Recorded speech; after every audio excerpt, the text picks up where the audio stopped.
Hello, and welcome to this video interview, which is part of the ECMI series, Conversations with Experts. In each episode, we interview a prominent expert in the field of minority studies to discuss different minority-related topics with one of the ECMI researchers. My name is Pavlina Heinzova. I am a researcher at ECMI, and it is my pleasure to welcome Professor Andrew Nevins to discuss his recent book, When Minoritized Languages Change Linguistic Theory. Welcome, Andrew. Thank you very much. It's a great honor and pleasure to participate in this kind of broad set of conversations that you're part of. Professor Andrew Nevins earned his PhD in linguistics from MIT, and he is a professor of language sciences at the University College London and Universidad Federal de Rio de Janeiro. He has dedicated his career to studying language theory through cross-linguistic investigation of often less familiar languages like Machacali or Arente. And I had the opportunity to work with Professor Nevins during my PhD when we collaborated on a neurolinguistic experiment focused on the grammar of Basque. Besides Basque, Professor Nevins has also worked on countless minority and minoritized languages, both in the European context and outside Europe. His recent book, When Minoritized Languages Change Linguistic Theory, published by Cambridge University Press, showcases a series of minoritized languages drawn from all around the globe that have all reshaped different areas of linguistic theory. This book demonstrates that even very small, unfamiliar, or sign languages can have a great impact on our understanding of language. Andrew, I would like to first ask you some more general questions related to your career path and interests. So my first question would be, what is your relationship with language? Can you tell us a little bit more about what led you to where you are right now? Yeah, I think that a number of factors probably contributed in an interesting way. I was born in Santa Fe, New Mexico, because my father and my parents were working together with economic development with the Navajo Indians. And so I guess always around the house was an awareness of Navajo and other Amerindian or Southwest cultures. And then we moved when I was young, and I grew up in San Diego, Southern California, about 20 minutes away from the border with Mexico. And the chance to go all the time to a completely different country and to hear Spanish, to use Spanish on a regular basis, in particular, where the climate in the US is very often one of strong monolingualism, and where there is, to a certain extent, in the air, some degree of prejudice and less valorization of Spanish and Mexican culture. For me to be able to go on a frequent basis and have cultural exchange, linguistic exchange with Mexico at that young age led to a great degree of awareness of other languages. In addition, I was raised with a traditional Jewish or Hebrew education, so I had the chance when I was before the age of 13 to learn to read an alphabet that was written from right to left without vowels, and obviously that raises some degree of linguistic curiosity. And finally, as I was headed to college, my father said, well, you know, study whatever you want, but I really would encourage you to take 2 years of Mandarin Chinese. This was in the mid-90s when not very many people were studying Mandarin Chinese, and I went to China, and one thing led to another. I was studying as an undergraduate at MIT computer science, artificial intelligence, actually. This was in the mid to late 90s when artificial intelligence was what sometimes people say now is the dark ages. It wasn't really in its heyday as it is now. And in particular, with respect to language and automatic translation, it wasn't as good as it is now with different kinds of models. So I thought, well, I'm going to take some courses in linguistics. I'm at MIT. There's this guy here whose politics I admire named Noam Chomsky, and I started to study linguistics. And I thought, well, maybe I'll come back to AI after getting a PhD in linguistics. But I never went back to AI and continued on with linguistics. And during my PhD education, because of the classes and also because of the colleagues, I had a chance to work with and be exposed at that point already to a number of the kinds of languages that are represented in the book. So I had a very close colleague who I ended up writing a book with later, Carlos Arregui, who was a native speaker of Basque. And of course, working closely with him already in graduate school exposed me to that language, became very curious, and obviously traveled together, ended up doing a lot of work on Basque.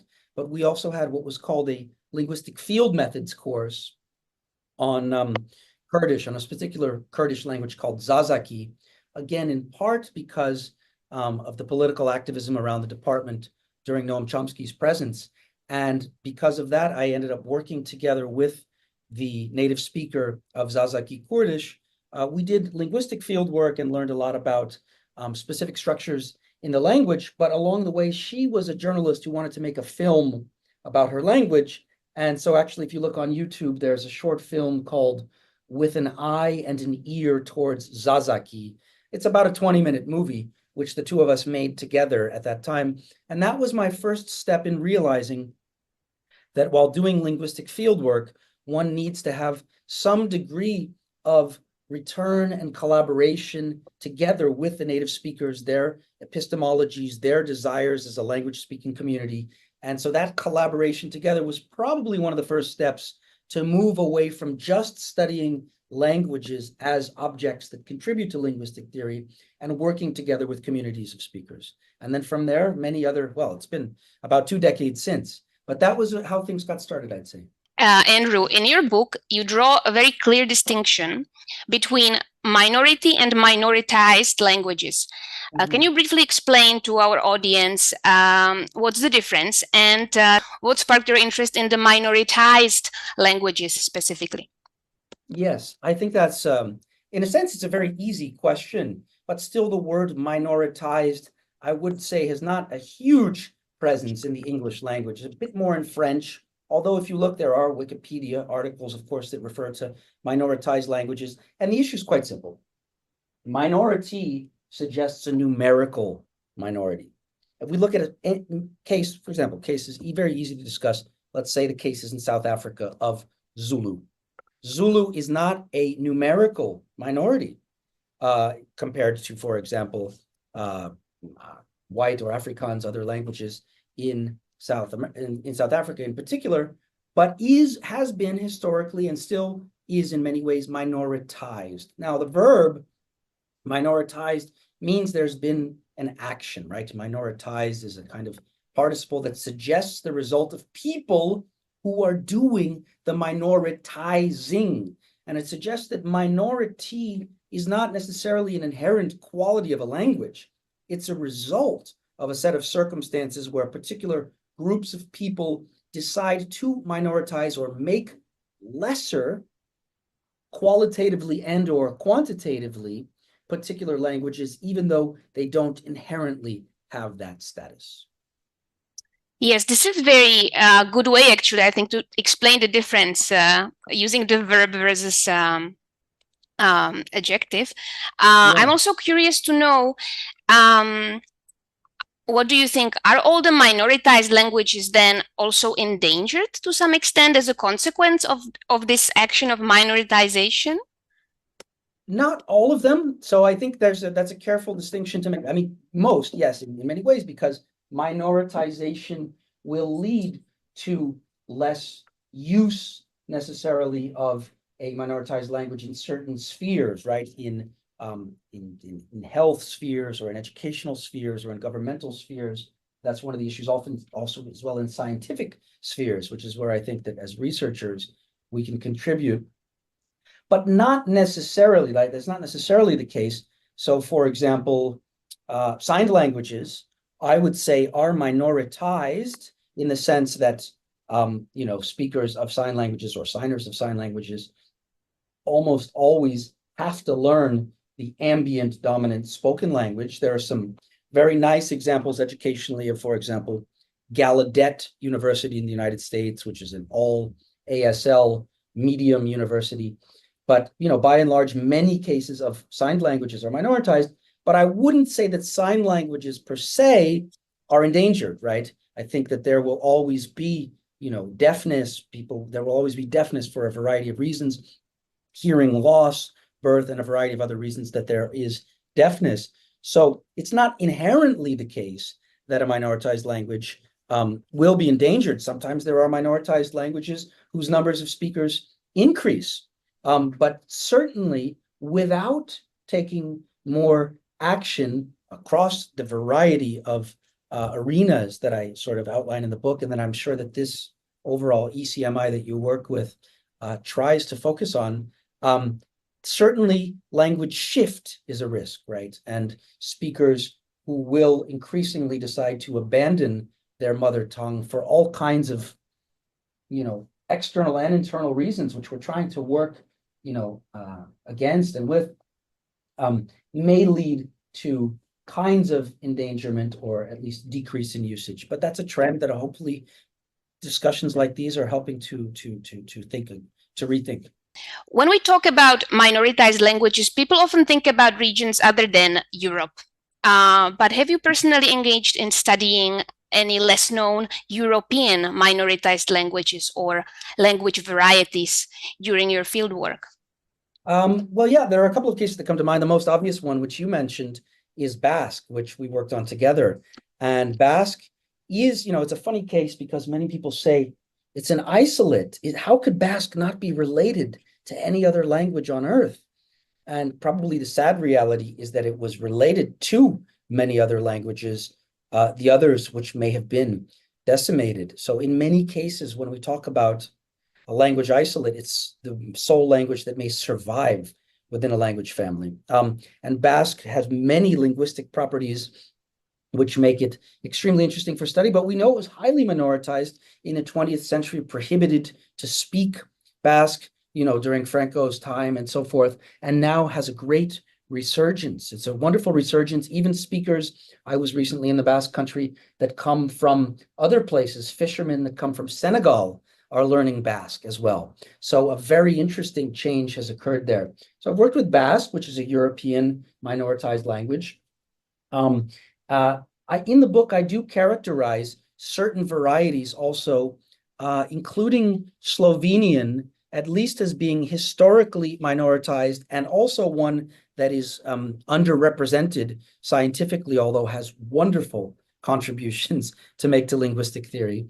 And probably, perhaps even more dramatically, one case that I've worked on is what's called Brazilian Pomeranian. This is a language, a German variety that was spoken in Europe, but is no longer spoken in Europe anymore, but is spoken in Brazil. So a group of immigrants that left the Pomeranian-speaking region, sort of on the border there of Poland and Germany, in the 19th century, settled in Brazil due to many changes, wars, and treaties.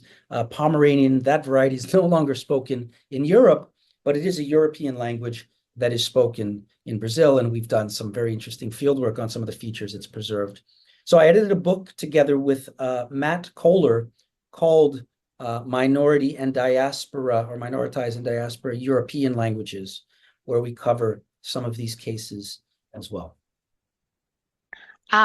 Hearing about all the work that you have done on various minoritized languages and the videos that you've recorded and other work that you do, what would you say? Do you consider yourself more a linguist or a professor or an activist or all of this combined?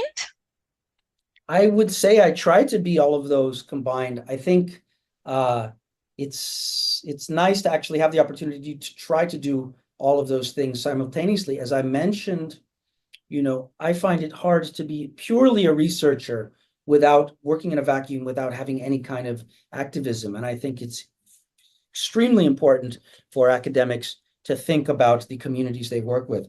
So I think one really ideally cannot be a researcher without being an activist. But I also think that, being a professor, one of our goals in teaching students is to motivate them about new ways of thinking, and also in attempts at more inclusion with the kinds of students who come to study linguistics. As a professor, there's activism as well. So I think those three areas end up overlapping in many ways. And I do have some difficulty maybe in saying which one of those would be the primary goal. I think that really those three areas of research, teaching, and activism ideally are as complementary as possible. One example I'll just give you briefly. I was working about 3 weeks ago with speakers in Brazil of the Krenak language. And they're at a very high-tech school in the state of Sao Paulo, but where they use all kinds of tablets and platforms for math and geography and these kinds of things. But the language education in the mother tongue is very much still on pen and paper with kind of, crossword puzzles and word searching and these kinds of things. And we've begun to develop kind of educational game, not exactly like Duolingo, but a kind of educational game which will encourage kids to find the language learning of their mother tongue, which is severely endangered at this point due to a lot of historical trauma and reasons, to find the learning of their mother tongue more fun. So again, that's a way in which ultimately I would say research might take a backseat to questions of activism and teaching, but ultimately whatever comes of that is a new kind of research. Yes, and I think that your book very nicely summarizes all of this is partially activism and partially a linguistic book, and I guess partially also a tool of a professor that approaches his students, right? Yeah, I hope it's a very useful resource for others. At the moment, it is still in hardcover form and maybe not as accessible broadly as I'd wished it to be. But the idea and the hope was that it could be a tool for many other people to use in their teaching and even for the communities to see the importance of their languages for science. Yeah, so in your mind when you were writing the book, who was your target audience? Was it the students that you have that approached you with their questions? Was it the linguists? Was it anyone interested in language in general? Did you think about your target audience? Yeah, that was actually a bit of a challenge because on the one hand, it was inspired, as I say in the book, it was actually inspired first by a set of questions that I had from students that I was teaching in Russia who said, generative grammar, linguistic theory of the type that I've been studying for so long, they said, was developed or seems to be developed only for English. And, that's grossly incorrect, even from the early start. But I wanted to showcase that in a full, convincing way, to really show that, all of these languages, these case studies in the book have changed and transformed linguistic theory. It's not just that, linguistic theory can accommodate these languages. Some of these languages, which we had often taken for granted, there's an acronym which is sometimes used in psychology and so forth, which is called WEIRD. And that is about the fact that says that often contemporary humans, in the academic type of environments where we work with our students, are a weird slice of the population. We are the weird ones. Now, that acronym turns out to stand for Western, educated, industrialized, rich, and democratic. I think all of these terms need to be relativized, right? Because every culture educates their youth, although in different ways. I think it's relativized to a notion of education that's institutional, with grades, with particular age groups that are separated and so forth.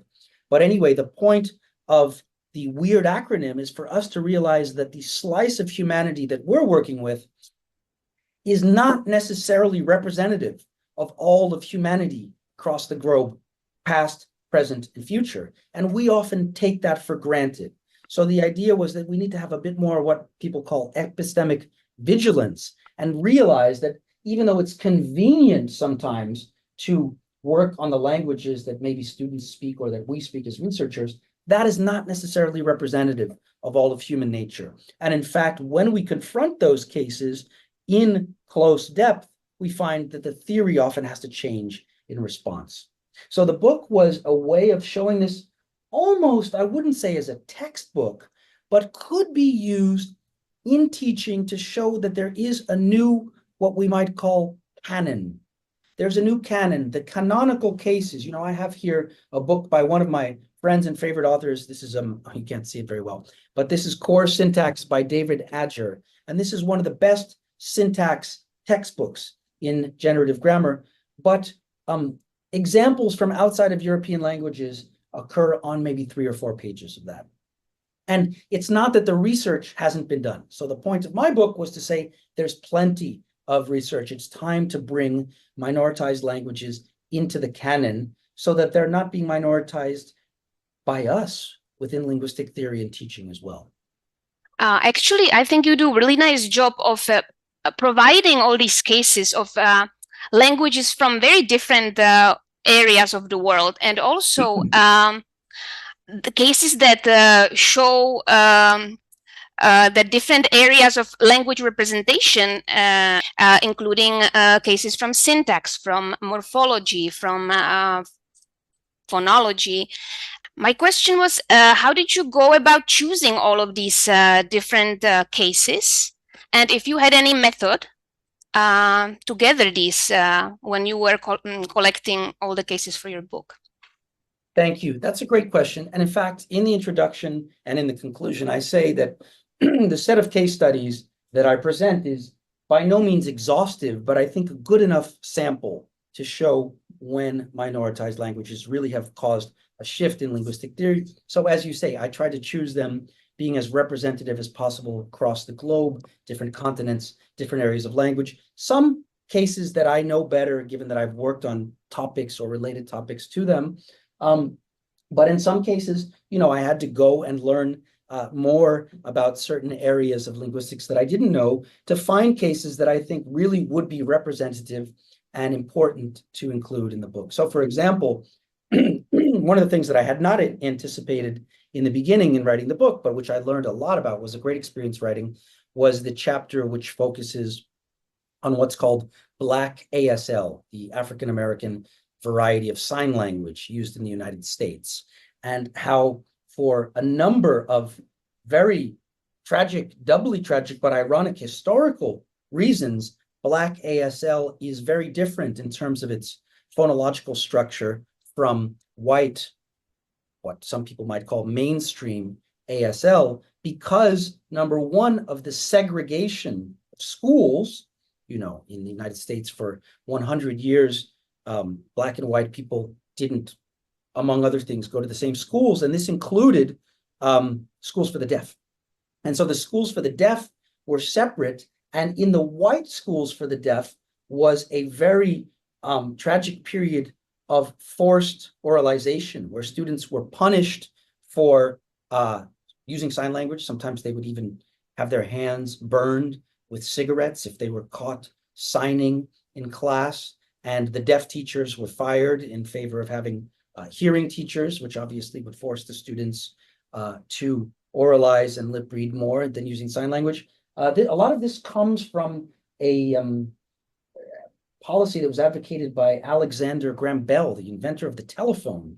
Ironically enough, he was very against sign language. But this supposed innovation, not an innovation at all, didn't reach the Black schools for the deaf in the South.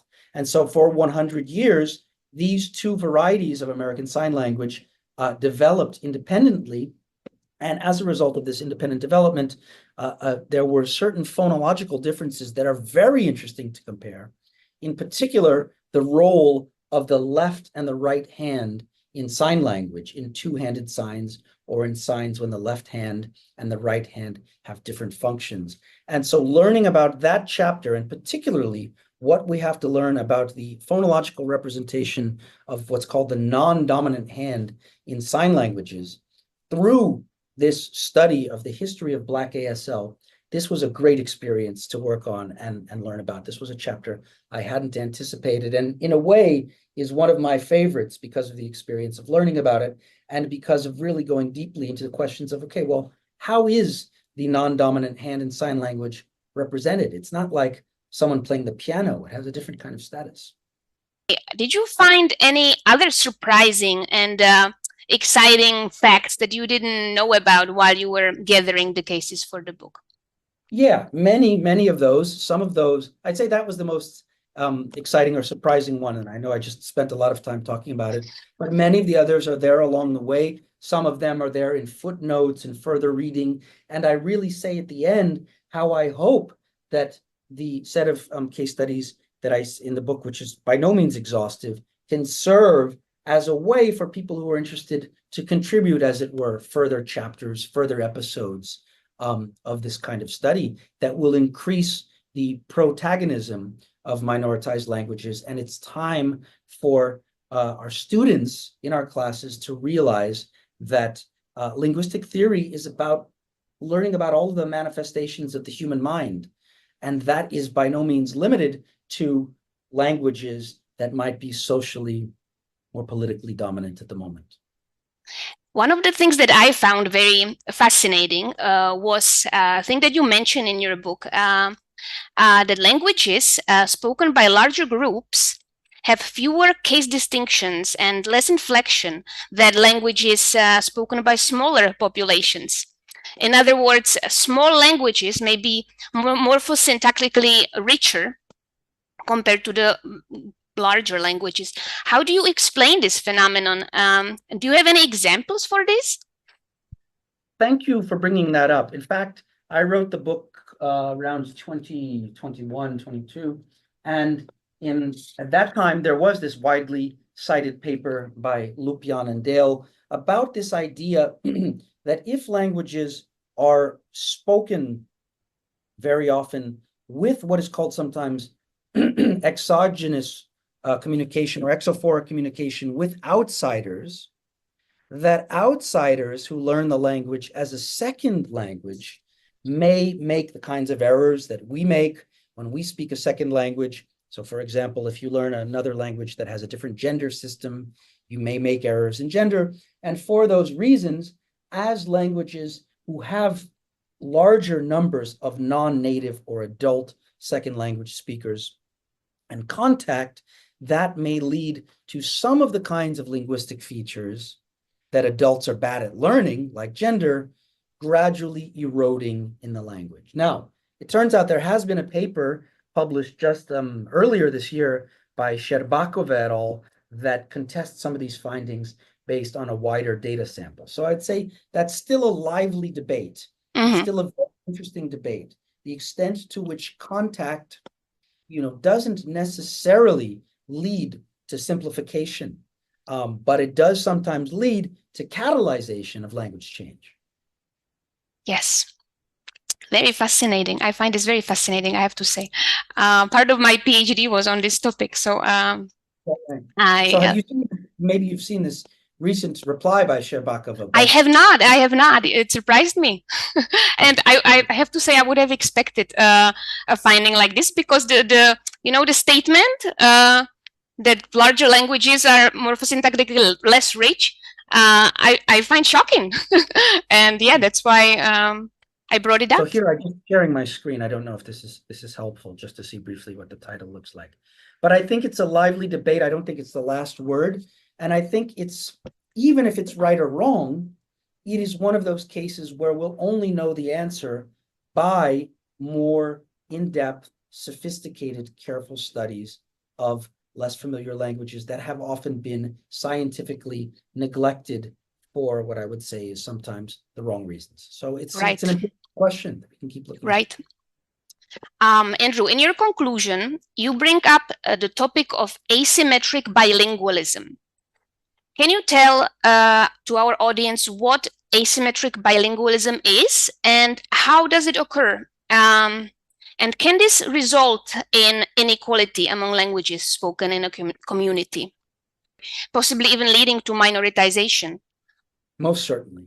I think asymmetric bilingualism is perhaps a symptom, but also one of the causes of minoritization, language minoritization. And what the term refers to is simply the fact that, in many societies, if you are a deaf person, you have to also learn the spoken language, which may be a completely different language, lexically, structurally, phonologically, morphologically, in terms of all aspects of the grammar.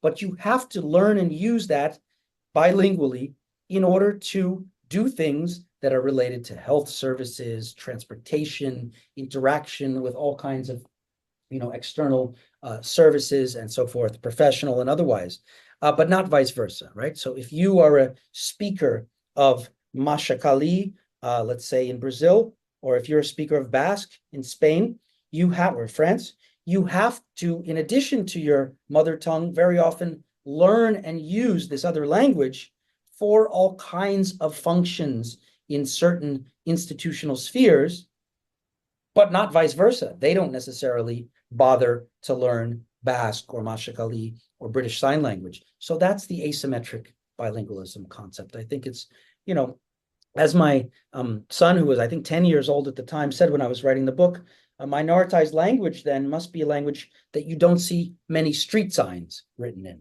And I think that as a kid, that's a very accurate assessment. The streets, a minoritized language, you don't very often see the street signs written in. And so that's just a reflection of the fact that institutionally street signs, which are important for all kinds of reasons, very often are not written in minoritized languages. And that reflects this kind of asymmetry.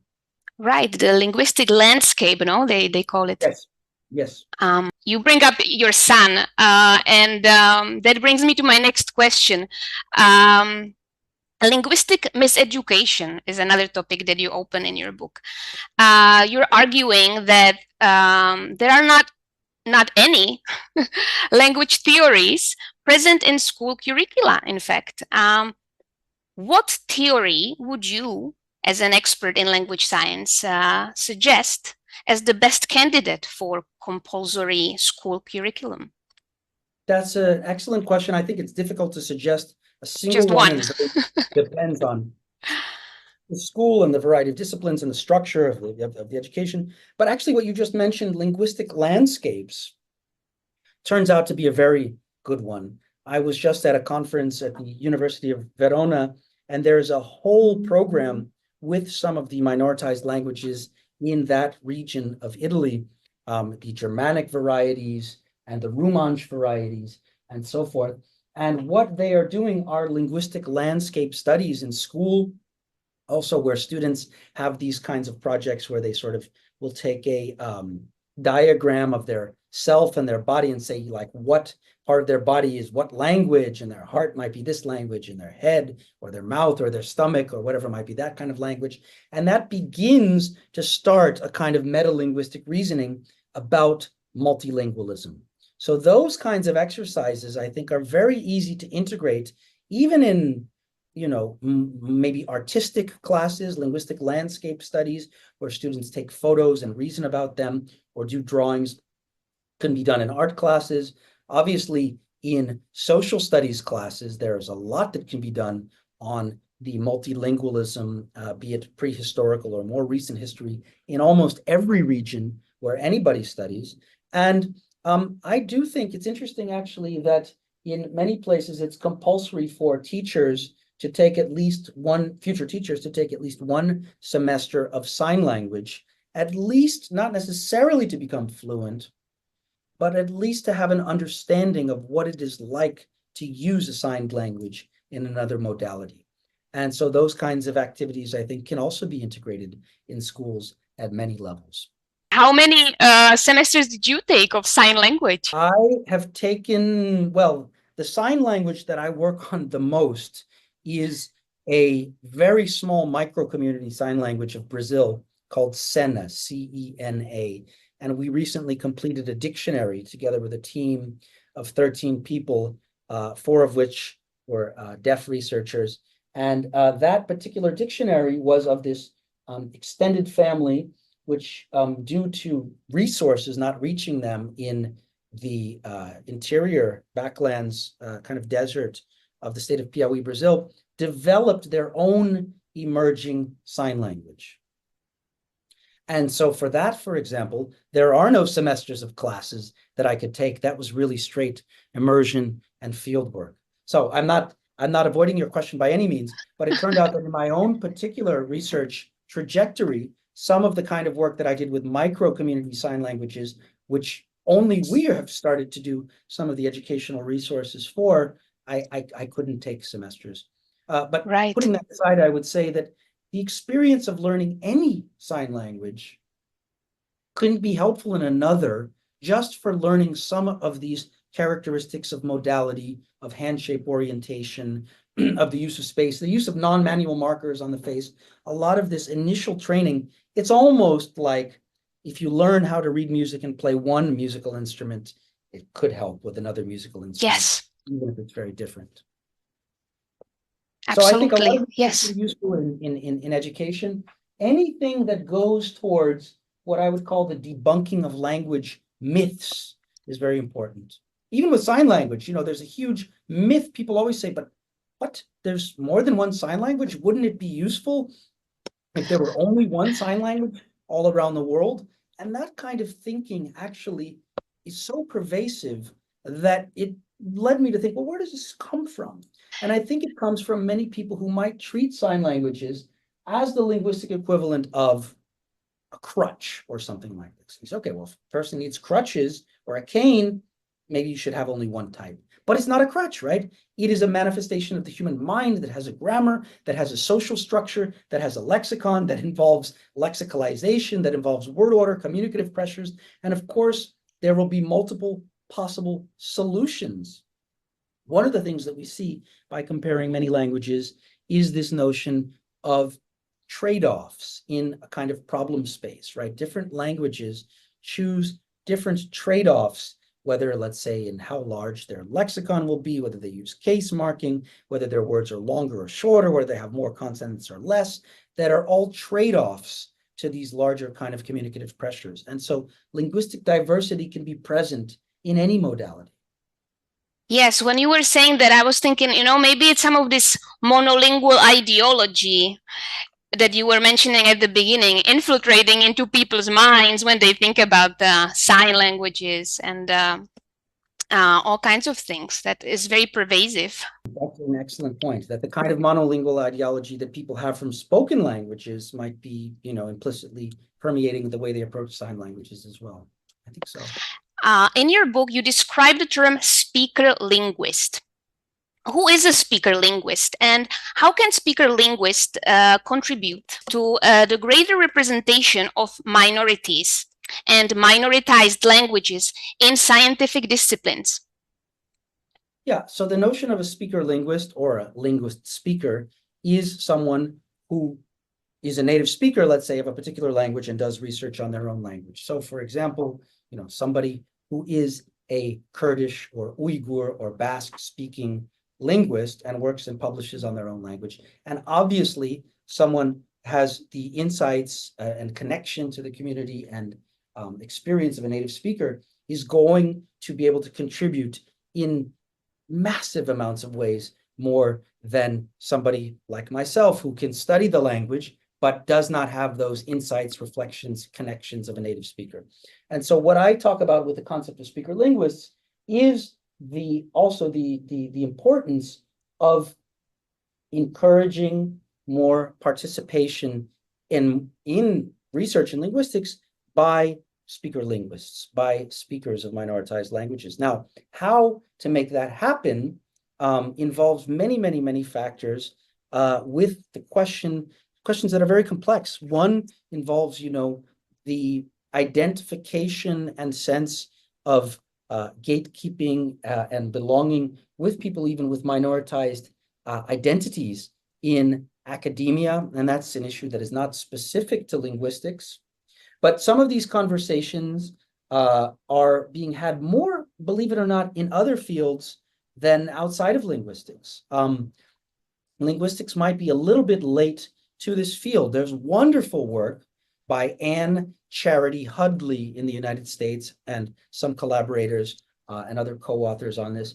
But linguistics is a little late to this field, perhaps because, we have Noam Chomsky as a linguist, and Noam Chomsky, works very much for human rights. But there are still things within the practices of the way that linguistics is done academically that are conversations and reflections that need to be had. So, for example, here in Brazil, there is a very effective system of what one might call either quotas or selective admission for PhD for students from particular groups. So I, for example, here am supervising 3 deaf PhD students. And for example, at universities in North America or in England, there may not be as many deaf PhD students in some of the more theoretically minded linguistics programs, in part because of some of the selection criteria. So, for example, you can change the way that applications are done. You can allow students to write their application or present their application in sign language, present their project in sign language, and allow that, for example, if people want to hear about that, then they need a translator or an interpreter to know what the research project is. You can waive or get rid of the requirement for a third language. If someone's first language is Brazilian Sign Language, then already Portuguese is their second language. So requiring a third language, which many postgraduate programs do, like let's say English or French, that can be waived because somebody already are indigenous students in Brazil. Sometimes the English language requirement is waived because they already are multilingual. So certain aspects of quotas or selective admission, there are many ways that I think that educational institutions can easily implement policies that will lead to greater inclusion and, in the long run, more speaker linguists. What is next? What do you have as a vision for your future work on minoritized languages? I certainly continue a lot of individual research projects and a lot of the research supervision with students. And in fact, I'm starting some interesting collaborations about dialect attitudes, ways of measuring dialect attitudes through more implicit psychological measures, implicit association test, and various levels of dialect attitudes, some of which are more implicit and less conscious than others, in places now, for example, like China, where dialect attitudes have a very interesting set of comparisons depending on the dialect and so forth. So a lot of supervisions and individual research projects, but one of the broad goals is a new book that I'm working on in collaboration with Maria Garrafa. The working title of that is called Speak Other Languages or Perish. And that book is really an extended case against monolingualism. It's an extended case against the monolingual world from the perspectives of multilingualism. Obviously, there are 4 chapters about the importance of multilingualism across the lifespan of the individual. And, by now we know the well-known work about the advantages of multilingualism for executive function, point of view, empathy, staving off dementia, Alzheimer's, all of those things, the opportunities that are there, of course, in the lifespan of the individual. But also the book focuses on the importance of multilingualism for societies and the planet, how healthcare, how environmental medicine, education, a lot of these kinds of cooperative efforts can only succeed in the long run due to at least an appreciation and understanding of multilingualism. Andrew, do you have any closing thoughts or take-home message that you would like to give to our listeners? And is there anything optimistic that you have to share with us when it comes to the future of minoritized languages? Well, I'm optimistic about the existence, for example, of even the project that you work with, right? The fact that there is interest even from, external organizations outside of linguistics. And I've looked at the other episodes, fascinating set of episodes. And I think that perhaps, one of the keys is exactly that, for dialogue across different areas. Some of the issues that linguistics is experiencing, some of the benefits that linguistics is experiencing from embracing minoritized communities, those kinds of conversations, I think, are beneficial when they're lateral with other areas. UNESCO has declared this as the decade of indigenous languages. So there is much more recognition of multilingualism than there was in the 20th century. I mean, the 20th century was a terrible time for multilingualism in many, many, many places. And we're seeing a great deal, I think, of efforts, even like the existence of the one you're working in, that are reason for optimism. We're seeing an increasing number of discussions about types of what's called decolonization of different curricula in the schools. We're seeing increasing amounts of representativity in research. And of course, I do think that tools like podcasts and interviews and internet and so forth make this kind of material much more available than it was in the past. So those are reasons for optimism. So Andrew, where else can we find your work? Do you have any books or projects in preparation? I think you already mentioned one, right? Yes. Any new podcast episodes that you're recording that we can look forward to? I'm not planning to record any podcasts at the moment. I have a YouTube channel which was produced, I think, last year, a general introduction to language sciences called First Lecture. And there may be at some point some episodes added to that.